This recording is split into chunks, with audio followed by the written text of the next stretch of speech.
The dictation is going to start after few seconds. Sir, the Essential Commodities Act was passed 5 years ago, and when the minister yesterday came with an amending bill, we expected that he would give us a brief report on the working of this measure for the last few years.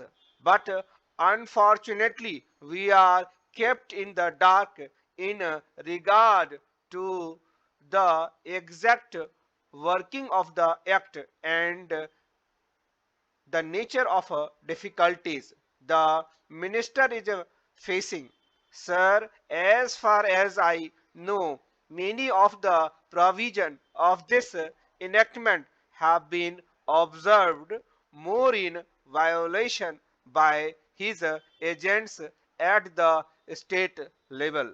The food minister may be very earnest, may be very able, and may be very anxious to see that the various provisions of the act are implemented in the most effective manner at the state level, but unfortunately his agents at the state level are not equally enthusiastic or equally anxious to observe the provision of this enactment.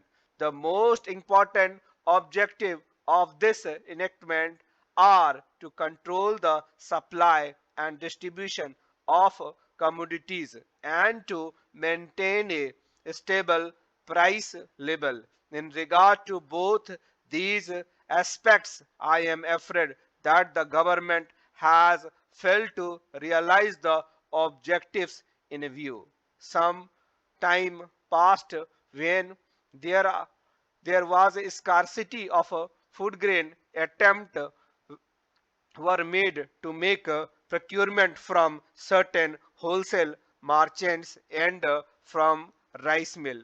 In my own state, I know of many instances of such procurement where, after making none, that certain things had to be done and certain steps had to be taken by the ma- merchant community. Nothing was later on by the government when they found that these very orders of the government were violated. As a result of the violation, there was a consequent rise in the prices of food grain and respect of other commodities like iron and steel, paper, etc. We see a lot of speculative activities, but the provision of the act have not been brought to bear on them.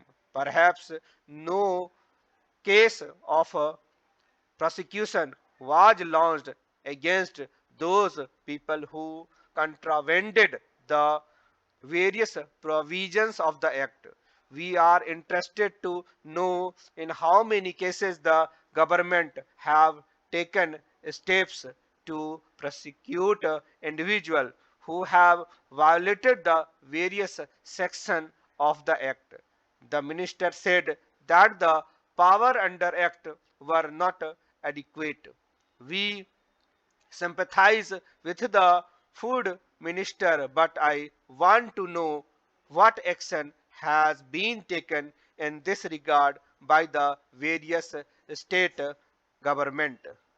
In regard to the amending provision, I want to know from the minister what would be his difficulty, even if minor offences are taken to courts of law. For instance, the Motor Vehicle Act deals with various offences, both major and medium, and various minor offences under the act are taken to courts and people are prosecuted. What is the difficulty in taking these cases of a minor nature to courts of law? There, the people will have some safety that they will get a hearing, and if the offenses are really offenses, then they would be prosecuted. Otherwise, they will be acquitted. Here, the minister says that there should be a security deposit. If there is a violation of a particular provision of the enactment, then the executive authority will have the power either to confiscate a part of the amount or the whole of the amount. We are clothing the executive authority with more powers. I do not use giving powers to the executive authority, provided they are used properly and effectively and in a most fair manner. But unfortunately, there have been discriminations apart from ineffectiveness of the various provisions. Whatever these provisions were used, there had been discriminatory use of these provisions against a few or a fewer of a few. Normally, when officers are clothed with more power, there is a large scope for corruption. I feel that it would be desirable to should have a chance to defend their action. I do not think that this problem of dealing with minor offenses will become complex or complicated in any ways. If we take them to courts of law, I want a reply from the minister in what way he is suffering from a handicap in dealing with minor offenses or offenses of a technical nature.